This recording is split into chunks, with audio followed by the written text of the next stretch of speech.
we all go home at night and we all come up with the idea. Or we all have our own idea, and then we fight with each other furiously.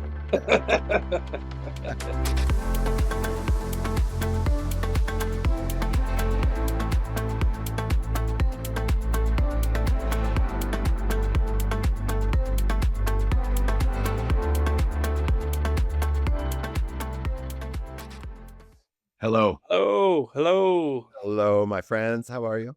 Very good. How are you? I'm good. When did I first meet you all? I met Judd first. Yeah. Do you remember that actual moment? Because my memory's terrible. Well, I don't remember the moment. I remember you were in a show. Was it a Green Fool show? That's right. Yeah. Yeah. At the Secret Theater in Calgary. Yes. The death of Benvenuto Cellini. And were you still a high school student then? Close. I had just graduated from university, and yeah, and we built that show in an apartment in Budapest, and designed it in the ditches of hitchhiking around Europe on the back of, you have a little piece of paper that said, we're going to Hamburg bitte, or something like that. On the back of those, we drew all the sets, and then built them in a matter of like 2 or 3 weeks or something at the Green Fools, and then launched it at the High Performance Rodeo. When did this association happen between the rest of the company? Well, I was in the second version of that show. I was a cherub. As you are. Very convincing. Yeah. That's true. No, we were all camp counselors together. Out at Camp Chief Hector in the Rocky Mountain YMCA there, and so we'd known each other since our youths. We were obviously the odd ones at camp, known for getting into all kinds of sort of bizarre theatrical bohemian shenanigans.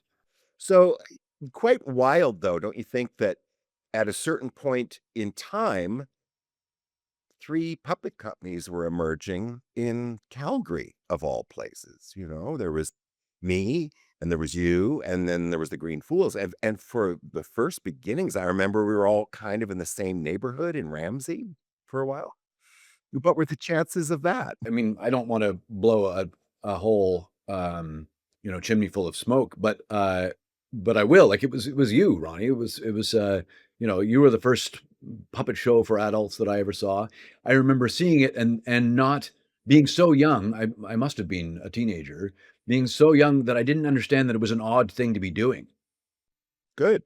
Yeah, so I watched it and I thought, oh wow, that's what I want to do. That looks like a great thing. And I hadn't realized that at that time until much later, that how singular you are, like the very, very pointy part of the spear. I feel like you were inventing the whole concept. It is entirely true. The first show I saw of yours was when I was a student at University of Victoria. You're doing Kingston Dress at the Belfry. You were berating Adrian Chamberlain, which was so lovely to watch. It was so amazing to witness that. We were studying this thing in movement, in mask and movement, from this Polish movement director, Kaz Pisawoski. And he was trying to get us to understand this idea of an impulse, an outer impulse and an inward impulse.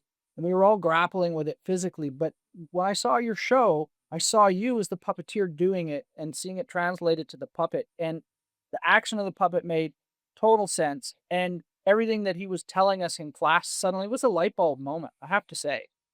And pivotal. It was pivotal.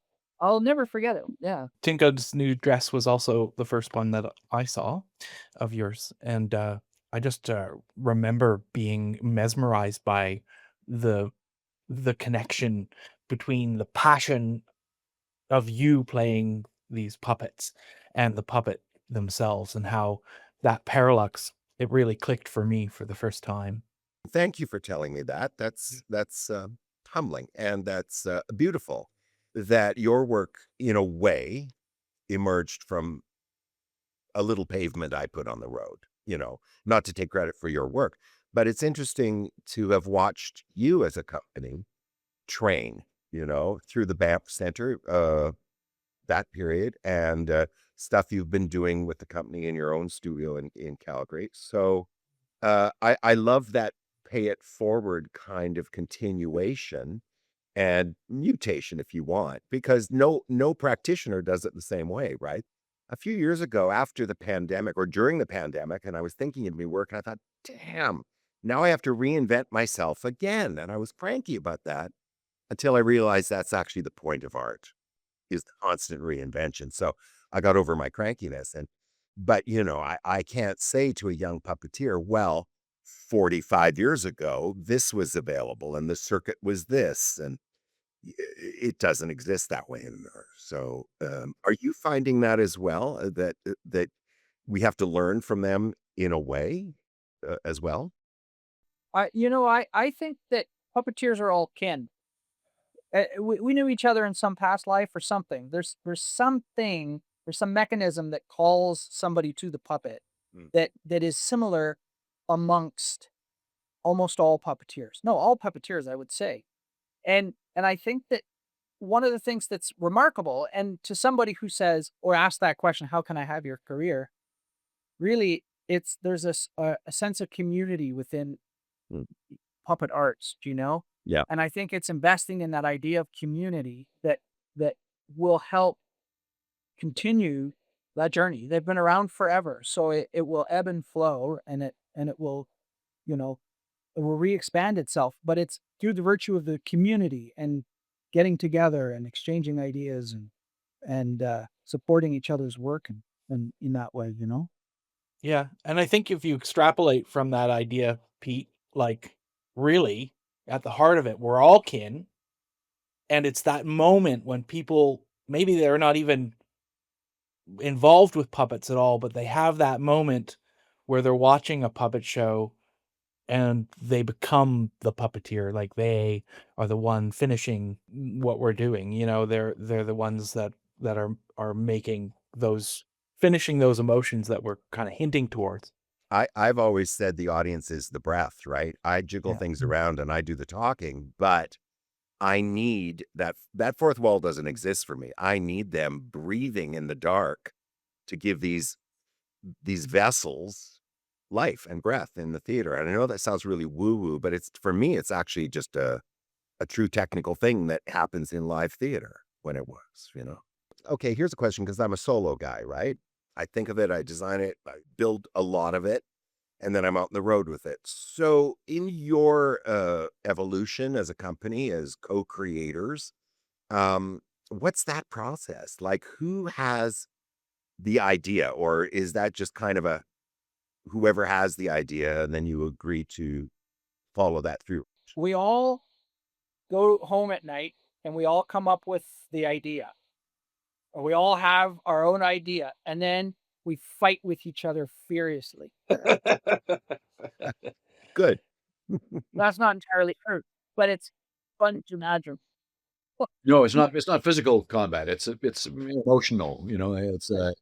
We use tools of emotional manipulation, shaming. And, Oh, it's like a real relationship then. that's right.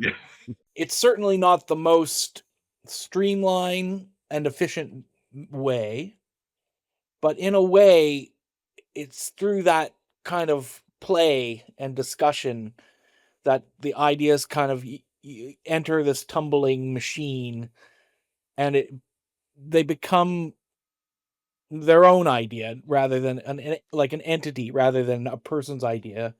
It becomes kind of like a hybrid of an idea, and continues that evolution. So we often go, "Oh, whose idea was that?" And it's like it's hard to pinpoint. Sometimes in the middle of a performance, maybe a line won't land or something. And I have 4 conversations going on in my head while I'm speaking nonstop of the writer saying, see, I told you that wasn't, you were performing that wrong. And the performer going, no, the punctuation sucks on that if I'd had a proper script. And then everybody looks at the designer and goes, yeah, well, if it was designed better, they wouldn't have needed the line. So that conversation is going on in my head all the time. So I do know what it's like to fight and abuse your co-creators. It's just, they're all in my head. One card that we never play is I told you so. It never lands on the table. And there's this sense that the minute that you have agreed to take that collective step forward is the minute that nobody is singularly responsible either for its success or failure. Right. And it's heartening to know that, you have company in both of those camps. The really great Canadian dramaturg, Iris Turcotte, who passed away about 7 years ago, she had a rule with me that nothing said in a dramaturgical setting could be called stupid. Because if that exists, then you censor yourself before just blurting, So any blurt could be thrown out, dismissed, lead to another idea, but you could not say, that's a stupid idea. How do you interact with the idea of a director or an outside eye? Or I don't have directors, but I have collaborators who don't let me get away with murder, So my composer, John Alcorn, is also my partner. And he's a tough nut, we duke it out over stuff. And I've worked with postmenopausal stage managers for a number of years, and they don't take crap from anybody. I have a lot of women in my company, so I'm not going to get away with anything that would be considered crossing that line, really. And because the process takes so long to build, there's a lot of eyes on it. And I really believe in a dramaturgical process, though, that I have a dramaturg at some point, because I need someone to ask me questions about the content, and I think that's what dramaturgy really is just somebody going, tell me what that is. And if you can't, then you need to rethink, Yeah, there were times when we worked like that as a collective where everybody was on stage. And yeah, it's I think it was pretty shocking to us when we started to cycle some of us off of the road and to be able to watch what we were doing. You go, oh wow, that needed some cleaning. That could have been a lot better than the way that it felt from the inside on stage. I think that works in the case of your company because you are all co-creators. So by the time it's on stage, by the time it's ready for viewing, everyone's been in since the very beginning of the planting of that seed, I've had directors, in the kind of traditional, boring Canadian theater way, who get hired and they direct and then you open, say, oh, I want to work with you. And I'm like, yeah, but you needed to be there a year and a half ago. And when the noodling was happening, when the doodling was happening, when the sculpture was happening, when the knee joint is being chosen, if it sits or stands, or when the set is being designed. And so in a way, I'm making all the directorial choices. Now, here's a question I have for you. I find that a lot of young puppeteers who I meet and who maybe come work in the studio and, just help me build and learn some techniques and stuff, want to be touring a big show right off the bat, they want a company of 4 and they want to go on the road. And I keep saying, make a little show, make a tiny thing. What are you experiencing from the young people that you've been working with?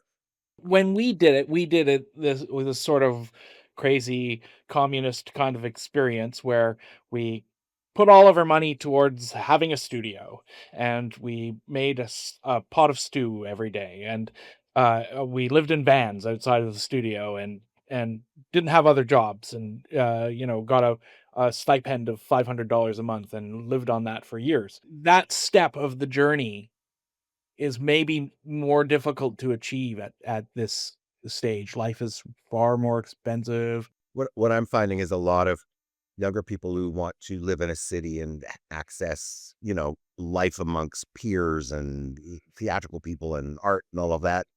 The rentals are insane. I mean, I had the haunted studio above the print shop for years on 17th Avenue, and I had the whole floor to myself for $300 a month, and I could still go out at night. And I could still be part of the scene. And people I know, young artists, are deciding if they're going to pay the transit fare or skip that and go illegally to buy some groceries. And, it's a new kind of bohemian. It's not a choice. It's inflicted. I've been thinking of a little bit recently about the idea of a masterpiece, like as the great arc of our careers as they unfold. At what point are we going to say, that was it? That was the most wondrous, perfect thing that I ever approached doing, we're all still making work. I think Tinker's New Dress will always stand out as the quintessential Ronnie masterpiece to me, but it makes me wonder, I guess, what you think about that. Like what would you call your greatest, when you really nailed it? And also, what are you trying to do next? I haven't identified a masterpiece, really. No, but I understand what you said, Judd, because I find people's favorite show is the first time they see my work. And so if Tinka was your first show, that will always have a place for you as an audience member, and that's great. Other people's first show might have been something else, and that's locked into their memory. I'd sort of keep working. I mean, it's stupid that I still want to go on the road and do this, but Have you ever been tempted just to just act? I mean, because you're like, I could look at your face. If that's the only thing on stage, I could look at your face all day. I was going to do a show like that, and I wrote it. And then I thought the characters are so good, and then I saw them as puppets, and I was doomed. It was game over for me because I'm a puppeteer. It's like you Yeah, said, absolutely. intrinsically, that's how I think. And I was, it's very interesting. I was telling a young puppeteer, wannabe puppeteer, and great studio assistant who started exploring identity and gender and those things. And he is now in full transition, but this was early days. And we had talked about it in the studio one day. And as then he was leaving the studio, I said, what's really interesting is, what did we do today? We worked on 3 female characters, a fantasy character, and an old man, and neither of us are any of those things.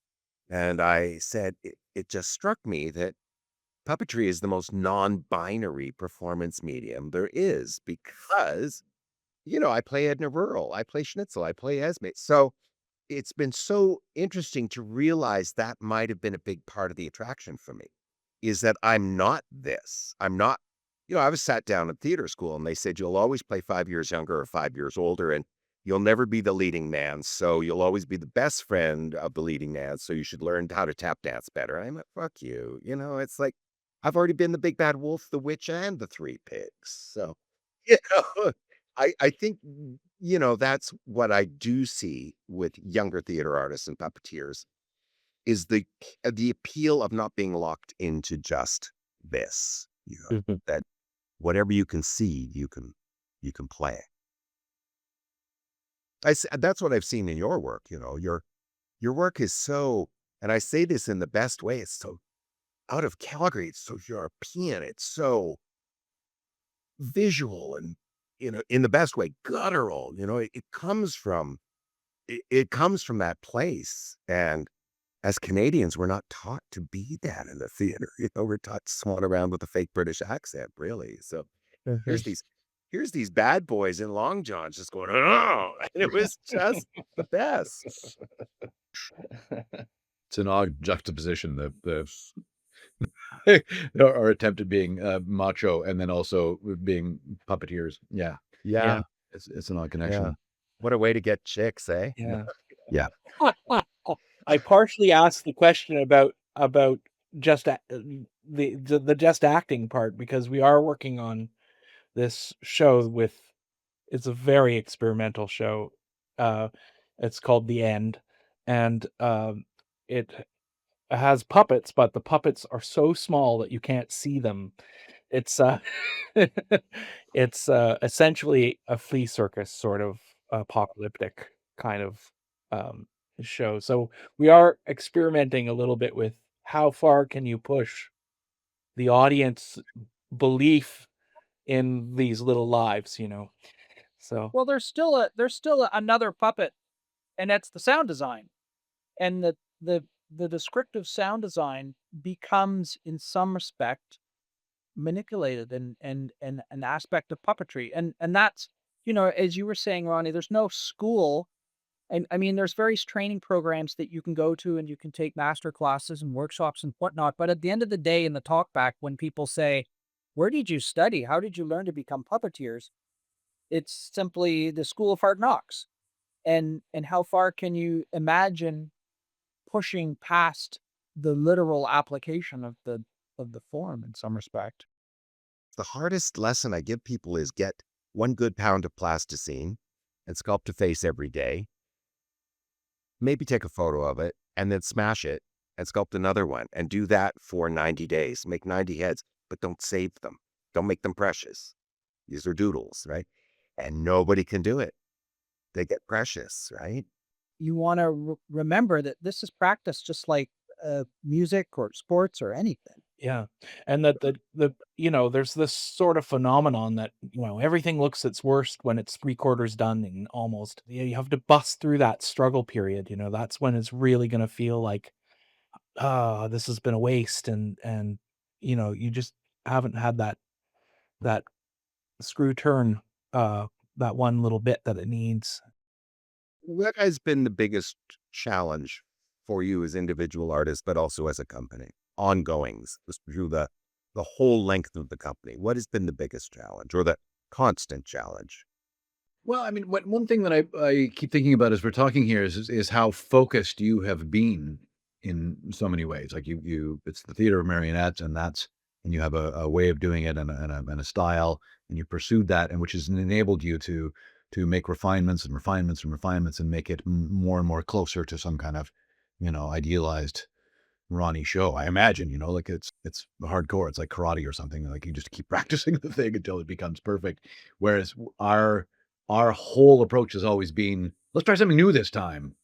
And so, sometimes the things are more in their head. Sometimes they're more in their hands. Sometimes they're made out of sound, or sometimes they're made out of bubbles, or whatever the dumb concept is. In some ways, I think we've even got the idea that it's like, it doesn't even need to be a puppet show, really. In fact, we sometimes wish that part of our company name wasn't even there, so that we're just putting things on stage, and however you want to think about it, it might or might not be a puppet show. So, but which is, I think, in some ways our strength, but also our greatest challenge, right? Is how do we overcome this like constant dilettantism?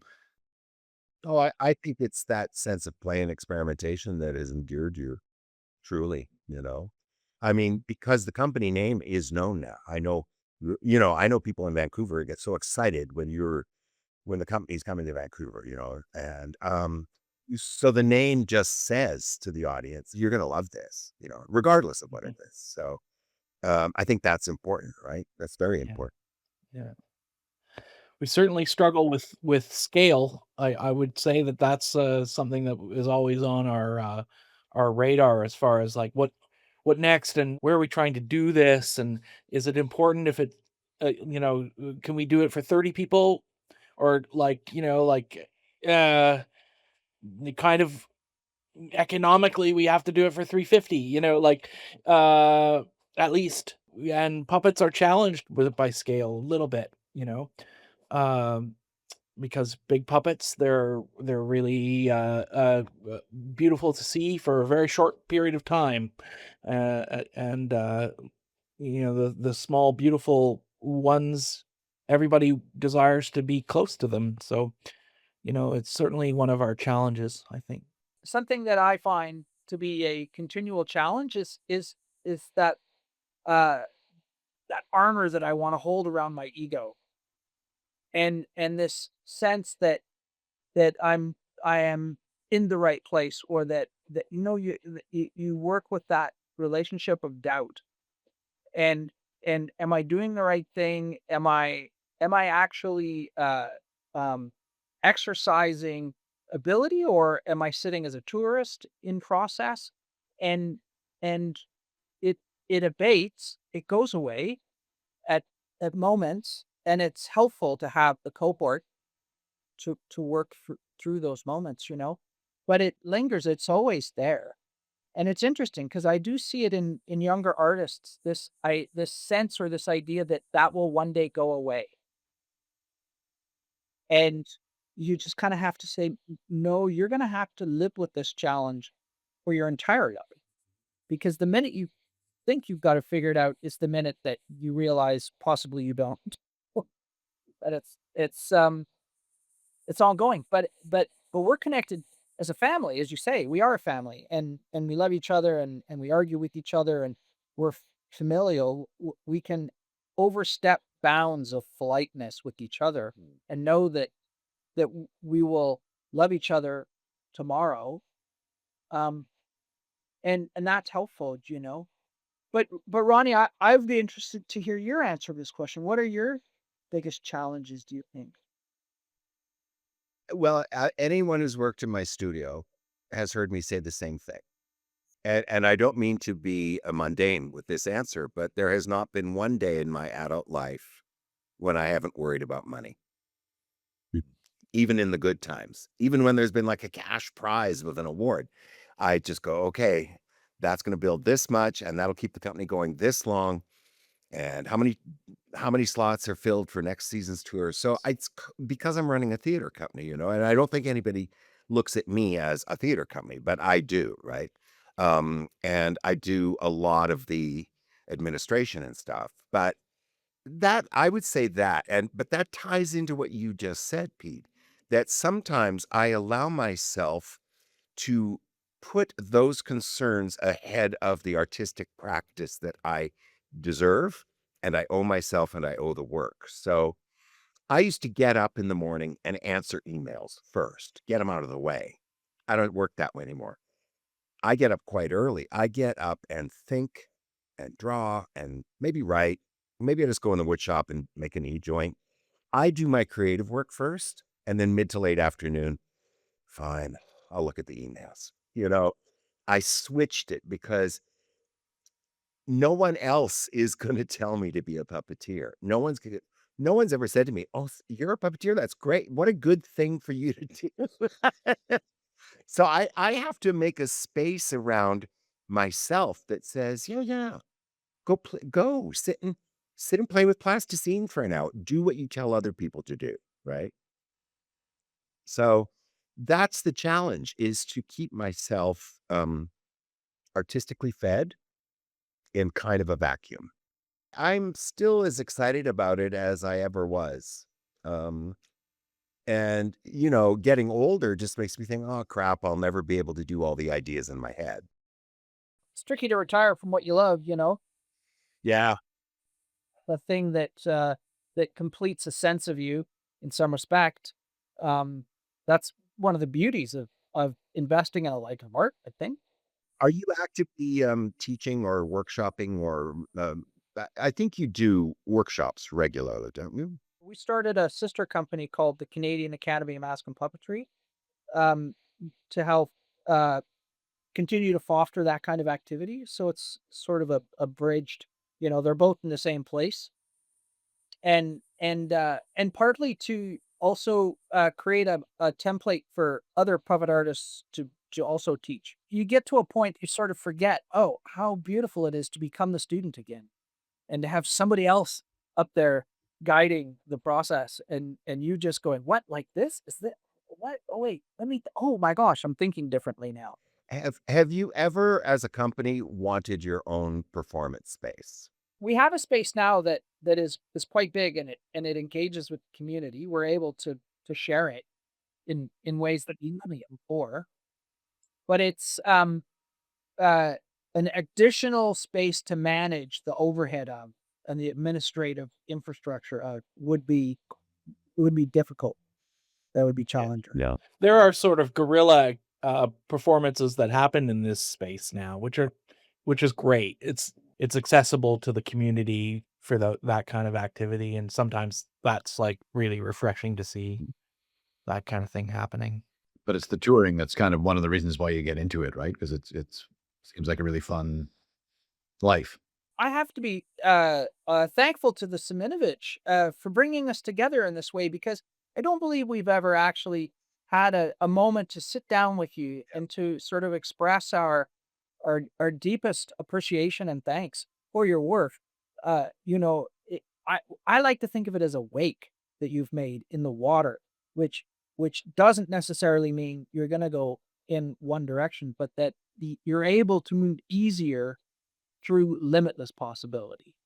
And I hope we get to do it again soon. Yeah, I was pretty excited to do this because, like you say, we never really just got out, right? Um, and trust me, if I was still in Calgary, I'd be doing guerrilla puppet shows in your space. Because I don't know, it sounds The great. door's always open. If you are, it's like